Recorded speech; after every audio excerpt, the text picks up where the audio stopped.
And what have you heard about hospital birth? Just seems like it appears as though more women give birth at hospitals. More of a mainstream thing to do. And, I thought potentially maybe it's a safer option, potentially. Just that would come to mind. And what when you say safer option, what does safety mean to you? What are you looking? What are the concerns that come up for you? Or even as you say, it's mainstream. So of course we do the images that we see in media and whatnot are much more about labor and birth happening in the hospital. Yeah, exactly. A lot of drama around birth. It's unfortunately, most labor and birth is not dramatic. It takes time, right? But that's what movies are about, right? So let's talk a little bit about what the realities are. What are the things that worry you? First, let's start with what type. Leave aside place of birth, because there are a lot of probably more similarities than there are differences for someone who's very healthy. So.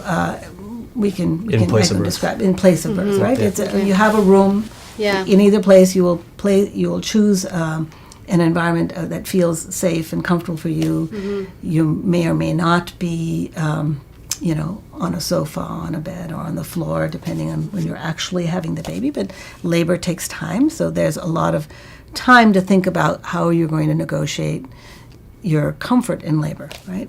Some women will use water, some will use showers, tubs. Some women will want to kneel and put their heads on a sofa, have someone press their back. And so one thing you know about is what are those comfortable spaces in your own environment. And you may not be as much as knowledgeable about. So in the hospital there, we have now started to evolve the options for comfort care that include position changes, birth balls, squatting stools, things like that.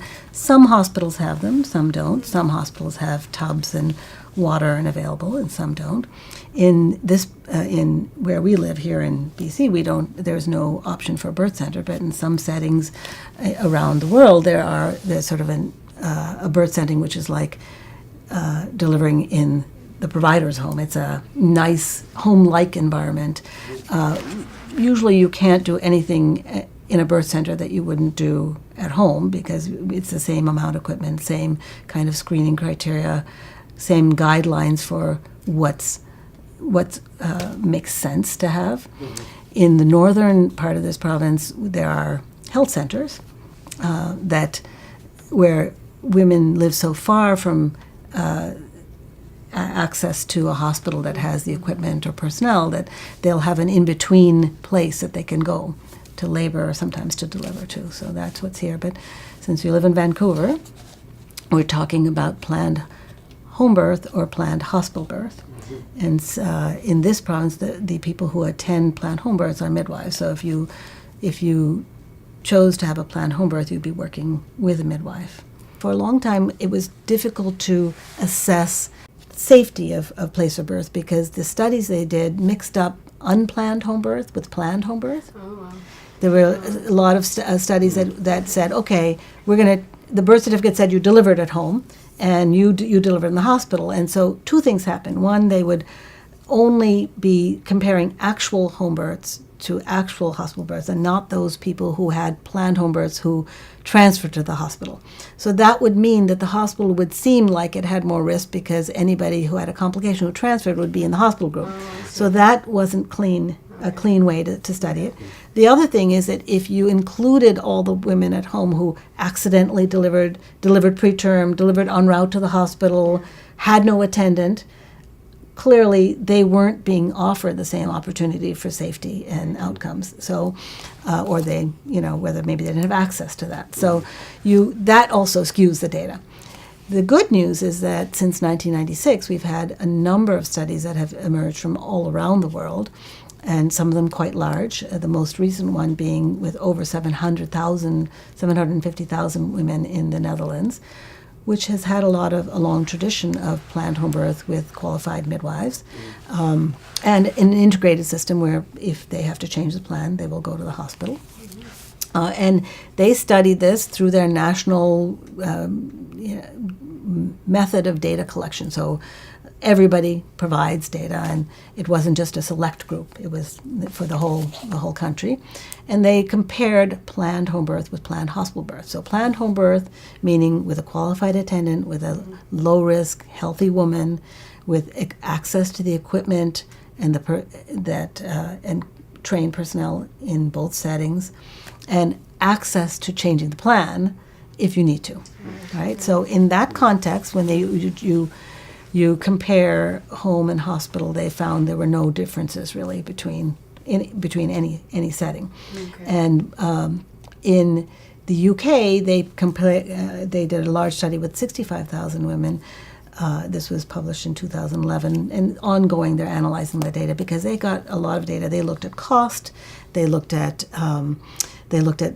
planned home birth, a freestanding birth center, a birth center inside the hospital or midwife-led unit in the hospital, and an obstetric-led unit. And they compared across those 4 different settings and found that, in fact, the bottom line is that in the high-resource countries, birth is very safe, that wherever you deliver, things go well, and the absolute risk of complications is very, very low. But that, in fact, they didn't find large differences between populations for the important outcomes that matter. There were some differences, small differences for first-time mothers, and it's unclear whether that was related to birthplace or skill of provider or, there may be other factors, so they're still trying to understand that, but they were very, very small in any case. And based on that, the NICE guidelines, which are the national guidelines in the UK, and they're really looked at all through Europe. They're like the CDC that we have here in Canada. They came out just in February of this year recommending. So they used to say birth outcomes are equal across birth sites and people should be offered choice, but now they're actually recommending that low-risk multiparous women who've had babies before be encouraged to deliver at home because it's both safer and cost-effective for the system, and that it's equal across. And that's just come out just last month. Patty Jansen, right here at UBC, published a large study around cost of different places of birth, and if you have 2 equal options, and we're trying to health resource wise, so that she made it very clear that planned home birth, even when you include the people who have to transfer and who require more attention, saves the province many thousands of dollars. So that isn't to say that it's appropriate for everybody, right? Not everybody should feel like being at home. You can have a good birth in all settings. The point is more that you have choice, and you have to decide what's right for you and your family. Yes. And I'm just thinking of family, for me to explain all this to my parents, like if I sort of I feel like I'd say to them, hey Dad, I'm having a home birth. He has no idea what that even means.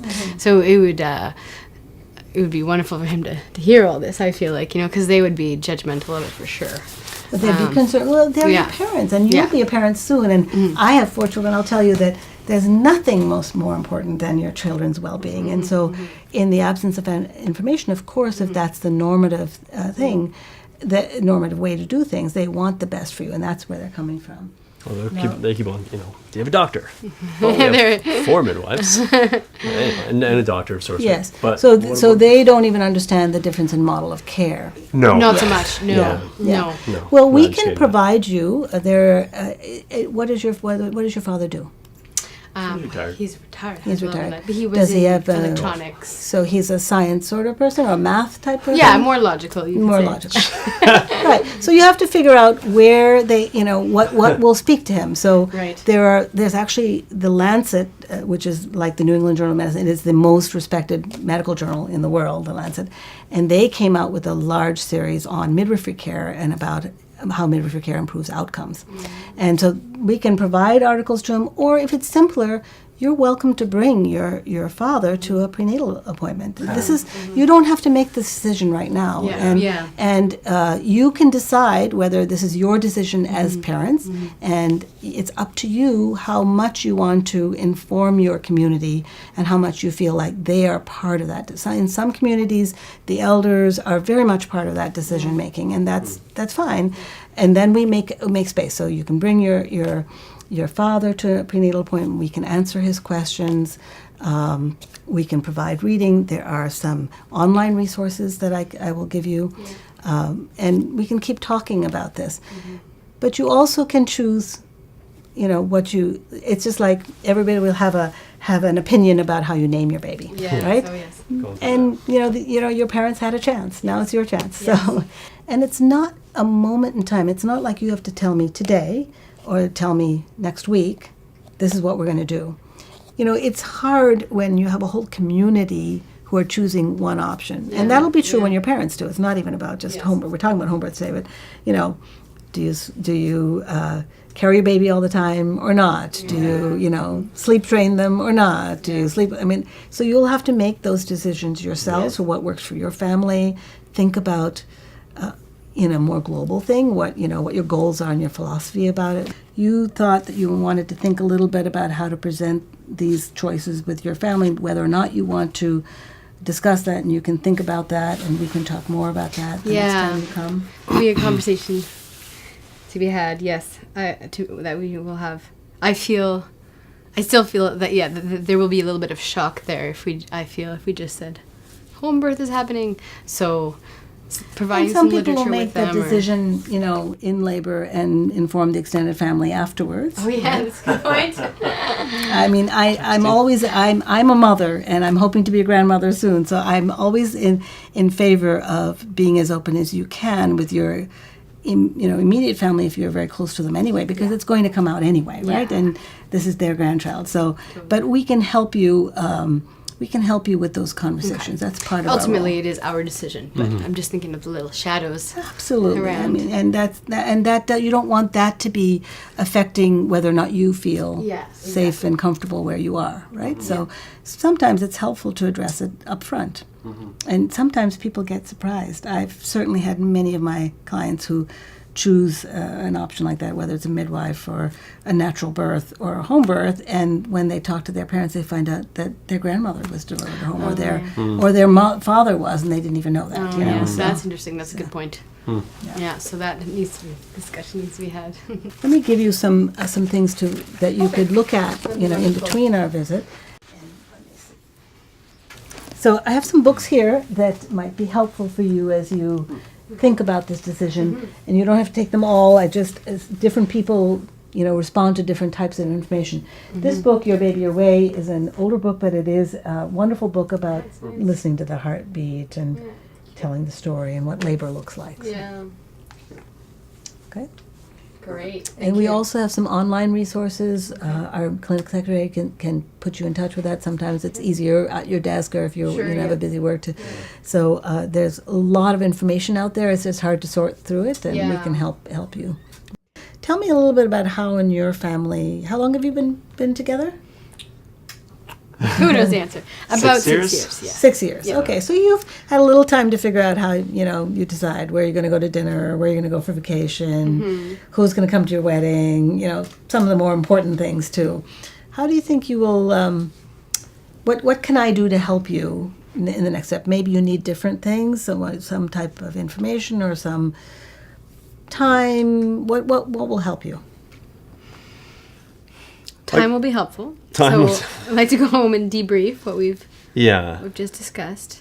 I find we make decisions pretty efficiently. Like we're on the same wavelength, but like I said earlier, as much as it's a mutual decision, I want to make sure she's fully comfortable with the decision, because at the end of the day, she's the one providing the service of the giving birth. So but.